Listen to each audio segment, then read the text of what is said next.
So now your walls are a blank canvas and you're ready to start thinking about where you want to place your pieces. So in this lesson, the Plan Your Placement lesson, we're going to learn about focal points, accent pieces, and negative space, and how to use each of those in a space, how to bring them all in intentionally into the space, and then we'll talk about how to place your pieces. I've said this a lot throughout the course so far. I'm going to keep saying it, but be intentional with your wall space. So we're being very intentional and thoughtful about the emotions we feel about specific items. But now I also want you to be intentional about the placement of those items.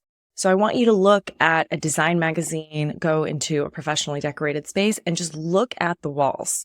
You will notice that not all of the walls are filled, that there is negative space, blank space. There are empty walls. Not only are not all the walls filled, but each wall doesn't have every portion of it with some art or some sort of wall decor on it. And that's intentional. Unless we're talking about a gallery wall, it is unlikely that a professionally decorated space has a lot of things all over their walls. Again, everything is very intentional. It probably takes fewer items than you think to create a finished look in your space. And same with a lot of things, the size of the item is so important. So when you're looking through those design magazines and you're in that space, I want you to pay attention to the scale, the size of that item. Does it make sense? Does it look like it's filling up? Does it fill up that 2/3 space, whether with one piece or with multiple pieces? And the answer is probably yes. And so that's what I want you to do, is just be intentional about your emotions and the things that come up for you with each wall decor piece that you have, but also with the placement and not feeling like you have to fill up every single inch of your wall space. Wall decor consists of 3 things: focal points, accent pieces, and negative space.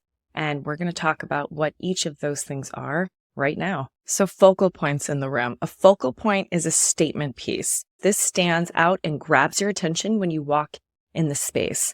You are not going to have very many focal points in your space. Depending on the size of the room, you may have as few as 1 focal point or up to 4 focal points. So since we don't need a lot of focal points, these are the pieces we're going to invest in. We're going to spend time finding something that we love and just be very, very intentional about these focal points. Examples of focal points would be large artwork. You see large artwork in this dining room here. You also see a large mirror, which is another example. So this dining room here has 2 focal points. Gallery walls are fabulous focal points, photos, or art that is created in a series, and floating shelves with figurines or sculptures that you love on them. Those can be a focal point. When it comes to focal points, it's really important that you also factor in any structural elements that the room has that are naturally a focal point. The best examples of this would be fireplaces, large windows, or wall molding. So you can see in this picture here, there's this beautiful large window in this project that I did. And so aside from this here, which isn't even really that big, it's not super loud, I didn't do any other focal points. I didn't want to take away from this big, gorgeous statement window that was already a part of the space. So factor in those structural elements when you're thinking of bringing focal points into a space. And a focal point, even though it's a statement piece, that doesn't mean it has to be really loud. It doesn't have to have a lot of bright colors and lots going on. It can actually be very subtle. I think mirrors are a great example of that. Bringing in a large, beautiful mirror is subtle. It's not going to be in your face, but you are going to notice it when you walk in the space. And so just because it's a focal point, it does not have to be in your face loud. Accent pieces are the smaller wall decor pieces that are placed throughout the room. These are the backup dancers to the focal points. So the focal points are the stars and the accent pieces are the backup dancers. That's how I like to think about them. These are the pieces that put a smile on your face. You have fond memories when you look at them. You just enjoy looking at them. Whatever it is, we want to sprinkle these pieces throughout your room so that we put more smiles on your face every day, because that's what it's all about. These show your personality and they make the space more interesting and inviting. And I think people overuse accent pieces when they are trying to just fill up the wall space. I feel like this is where they really try to sprinkle as many accent pieces as they can throughout the room to fill up their walls. And that's what you don't want to do. You still want to be intentional with it and just bringing in the pieces that really do make you smile. And we'll talk a little bit more about how to place accent pieces. So some examples of accent pieces would be smaller mirrors, smaller pieces of art, framed photos, wall plants, floating shelves that are just smaller than the large focal point floating shelves that you had, or just a series of small pictures. So just anything that's just smaller. Again, it's not going to grab your attention when you walk into the space. Those would be considered your accent pieces. And even though they are smaller, we do still want to intentionally place them, which we'll talk about. You can see here in this picture, they have this focal point with this large piece of artwork over on this wall. And then they just have this wall plant right here. And they could have left that blank. It could have just been some negative space, but it does kind of warm up the space and make it a little more interesting and bring in more texture. And so that is a really good use. So that's a great use of accent pieces. In this project that I did, we have a focal point with the fireplace and then the TV displaying art.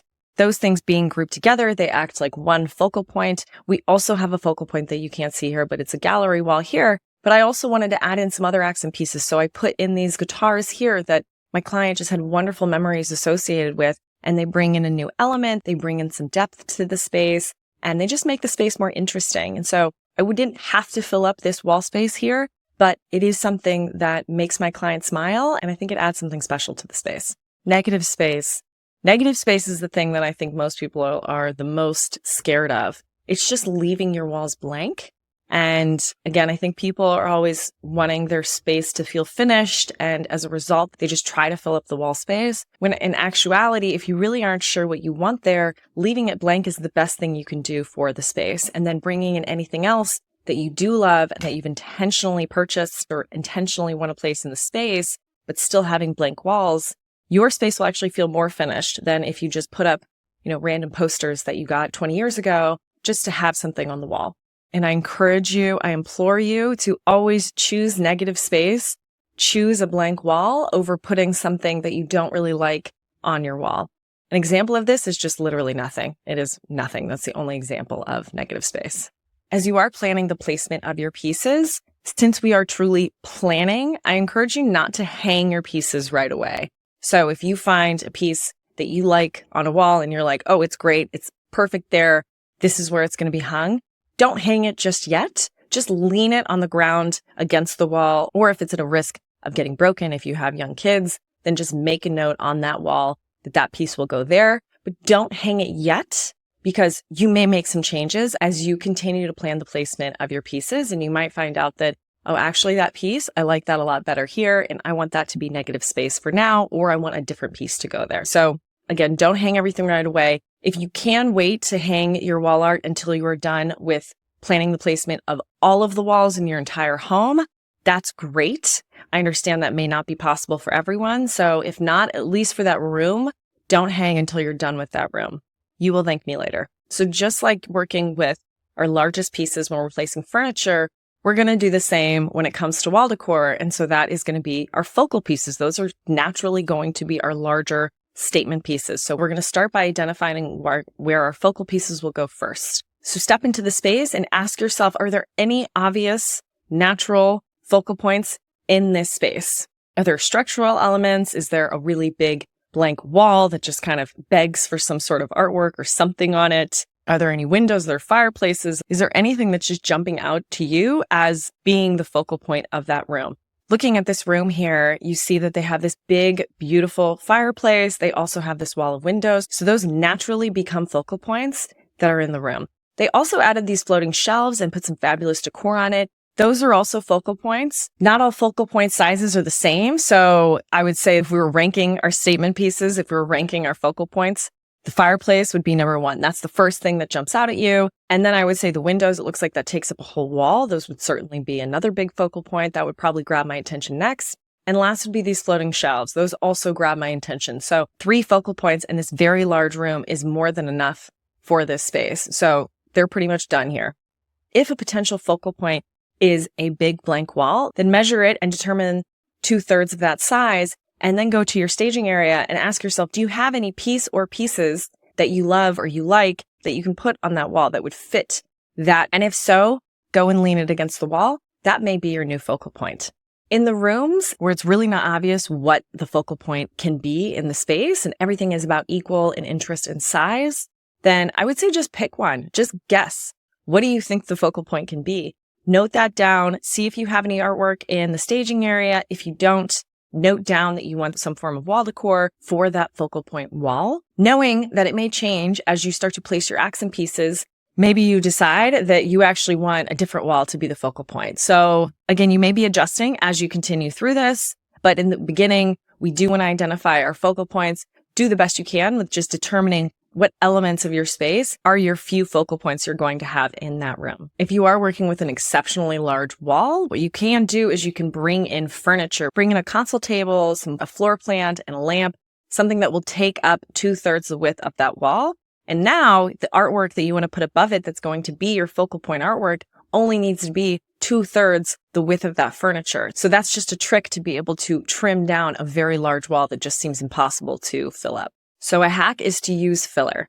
We talked about this a little bit in the scale lesson where you can use decor as filler. If you don't have a piece that's that 2/3 size that you're looking for, you can bring in some decor to really fill it out. So the same applies for wall decor. If you love an item and you want to put it on your focal point wall, but it's just not big enough, fill up either side of it with plug-in light sconces or candle sconces. Bring in mirrors on either side of it. Bring in more artwork or photographs or something to fill out that space. You can also off-center it, so you can bring the larger piece over and then you can add in a few pieces to just one side of it. You do want to make sure when you're bringing in wall decor as filler that you have an odd number of total items. So you have your main piece and then you probably have 2 sconces, that's 3 items. Or you have your main piece and then you have 2 mirrors, that's 3 items. So usually it's around 3 items, but whatever the number is, just make sure it's an odd number of items.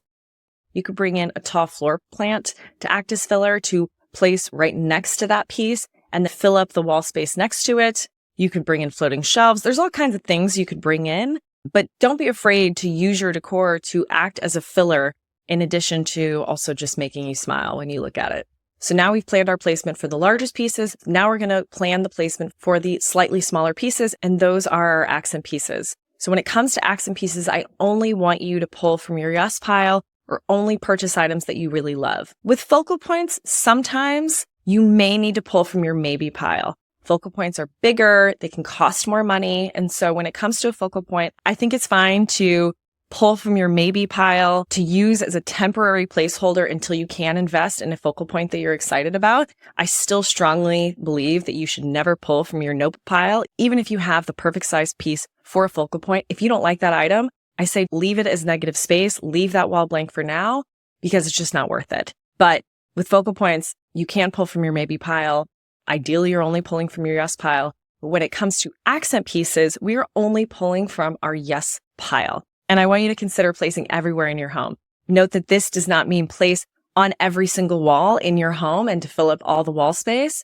This just means consider placing it everywhere. So look at your hallways, look at your bathrooms, any small nooks and crannies. I love placing pictures on the space between the door and the wall. There's always like a little sliver of wall space, and it's really nice to just find a picture or a few pictures, and I can stack them on top of each other that fit that space. And again, just bring a smile to my client's face. So look for all these smaller pieces and consider placing artwork there. Now, you don't want to place too many accent pieces because the space can feel cluttered pretty quickly. So just pay attention as you're placing your accent pieces. Does the space feel a little overcrowded? Is it just becoming a little more cluttered looking? We really want to try to avoid that. So just pay attention to that as you're placing your accent pieces. When we're placing accent pieces, we really are only placing pieces that fill up 2/3 of that wall space. So my approach to decorating with accent pieces is I do it either based on the wall space or based on the item, the yes item, because we're only pulling from our yes pile for our accent pieces. So based on the wall space, what that would look like would be, I'll be in a room, I'm decorating a living room. I just feel like could use a little something to add to the space. I'll measure that wall space. I'll determine the 2/3 width that's needed. And then I will go and look for a piece or pieces in my yes pile that would fit that space and fill up 2/3 the width of that space. That's one way to do it. The other way to do it is based on the yes item. And so this is when I just have all of my decor in the staging area and I pull the pieces from my yes pile and I just walk around the whole house and I actually just hold it up to the wall and say, okay, is this about 2/3? You can use it with a measuring tape if you'd like, but you're going to get an eye for this. The more and more you do it, you're going to be able to eyeball whether it's 2/3 or not, or around 2/3. And so I just take it from room to room and I just look at all the different walls and say, okay, where can I put this item from my yes pile? Pulling items from the yes pile and just walking around the whole home is my preferred way of doing it. I understand that you may not be decorating the walls in your entire home. I do think that's the better way to do it because you do factor in all of your home decor. But if you're not doing that, that's fine. If you do want to do it based on the wall space, you can do it then. Again, this is where I do just encourage you to lean the piece against the wall until you are done with your entire home, just in case there are any changes. But I will let you decide whatever is best for you. I feel, same as with airy rugs and other elements in decor, I feel that the size of the piece matters so much more than the color and the pattern and the general look of the actual piece. So that's my opinion. That's how I approach things. You have such a wide range of items you can purchase at any given time. And if you bring in a piece that is just the perfect color and perfect pattern, but it's not the right size, it is not going to look right. But if you bring in a piece that maybe isn't totally matchy-matchy, which frankly, we don't want matchy-matchy, but it is the right size and it does fill up that space appropriately, it's going to look better. So I always feel that paying attention to the size is the most important part of decorating with anything, specifically wall decor, and even more specifically, accent pieces. Something I want to point out that may impact where you place your accent pieces or even your focal points is to think about any potential curtains that you may be placing on a window. I know the curtains module is in section 3. You likely haven't gotten there yet. But what we're going to be doing is placing our curtains high and wide. And so the wide part of that will eat into your wall space. So if you're looking at a wall that's right next to a window and you think there's a chance you may be putting curtains there, then you likely want to deduct anywhere from 6 to 12 inches of space from that wall space, because those curtains will essentially take away from your wall space. So my recommendation is to wait to hang any pieces of art next to a window if you think there's a chance you're going to put curtains there, simply because you're going to measure what is remaining of that wall to determine what size piece you want to put there. Now, if you already know that you're going to want opaque curtains, so not sheer curtains, then I can tell you right now that you're going to want to place that curtain rod anywhere from 10 to 12 inches outside of your window. So that's going to take away 10 to 12 inches of wall space next to your window, and you're going to deduct that from the wall measurement. If you think there's a chance you want sheer curtains, sure, you're only going to place 6 to 8 inches outside of your window. So again, you may not know yet whether you want sheer, you want opaque, and you may want to wait to place a piece of art next to a window until you've decided whether you want curtains there or not. But I will leave that up to you. This is just something I want you to think about now, so you don't go to all this trouble hanging a piece of artwork only to realize that it's probably off center because those curtains are going to eat into that wall, and maybe it's not the right size because you've now deducted anywhere from 6 to 12 inches from that wall space. Negative space. Ask yourself, will this room feel crowded once everything is hung? Does it feel like it's a little cluttered? Take things away. Pull things away. When in doubt, leave it empty. You do not need to have everything on your wall. If you have a really big wall, just create your focal point, leave the rest of it empty. Every professionally decorated space has negative space. So when in doubt, leave it empty and just sit with it for a few days. And if it does feel like it still needs something, then you can always put something there. But you may realize after living with it for a week or a few weeks that it actually feels complete, it feels balanced, and you really don't need something there. And that prevents the space from feeling cluttered and overcrowded. This picture here is actually a great example of using a focal point, being the very subtle focal point that is wall molding, as well as negative space. So they are letting this focal point just kind of speak for itself. And they could have put artwork on this wall, but they decided that that crown molding, that subtle focal point in this space was enough. And I think it looks fabulous. So if you're really unsure of whether you want to place a piece there or not, I say over-index on negative space. Just another quick reminder to always pull from your yes pile first. Pull from your placeholder pile only when you are pulling for focal points and only as a temporary option. Never pull from your note pile. It is just not worth it. When you are placing pieces, play with the orientation of the piece itself. So if it's an abstract piece, it may be able to be hung horizontally or vertically. So some pieces, abstract art being a great example, you can place it both horizontally and vertically, and both can be really interesting. So be sure to analyze the piece itself. And then when you are playing with placing them on the wall, play with placing them next to each other, stacking them on top of each other, or doing a combination of both. So you can see that in this mini gallery wall that I did, you have pieces that are next to each other, you have pieces that are on top of each other. Same thing with this picture over here. They did some on top of each other and these all next to each other. And then in this one, they just have them right next to each other. So play with the orientation of both the piece itself, as well as how the pieces are hung together on the wall. If you can, place large mirrors opposite your windows. This is going to reflect all of that beautiful natural light around the room. If it's a smaller room, it will help a space feel larger. If it's a darker room, it will help it feel brighter. It's just a great trick to be able to bounce that natural light and brighten up any space. When you are considering the placement of your wall decor, it is helpful to think about what would be functional from a wall decor perspective. Again, function doesn't come in quite as much when it comes to wall decor. It usually is just for aesthetics. But of course, there are functional pieces you can bring in. So ask yourself, would it be helpful to know the time? Okay, maybe I want to put a clock somewhere in here. Do I want to be able to check my reflection when I walk out the door? I always put a mirror in every entryway, even if it's a very small mirror, something so that my client can just check their reflection real quick right before they head out the door. Do I want to bring more light into the space? That's bringing in that mirror trick. Do I want more storage? That can be some floating shelves that you're putting in. Do I want my plants to get more light and there's no table that's near sunlight? That's going to be floating shelves. That's going to be on a wall that's going to get a lot of sunlight. So think about different functional things that you can bring in. Something that's helpful for you to know that does speak to function a little bit is in the bathroom. Anything you place in a bathroom that has a shower, there is going to be a lot of moisture, a lot of humidity. So if you place any artwork, you place any photos, you need to either get moisture resistant pieces or just accept the fact that in a few years, you may have to replace them. So do not put your valuables and your most cherished items in a bathroom because all of that wetness is just going to degrade them over time. So certainly keep that in mind as you are placing pieces.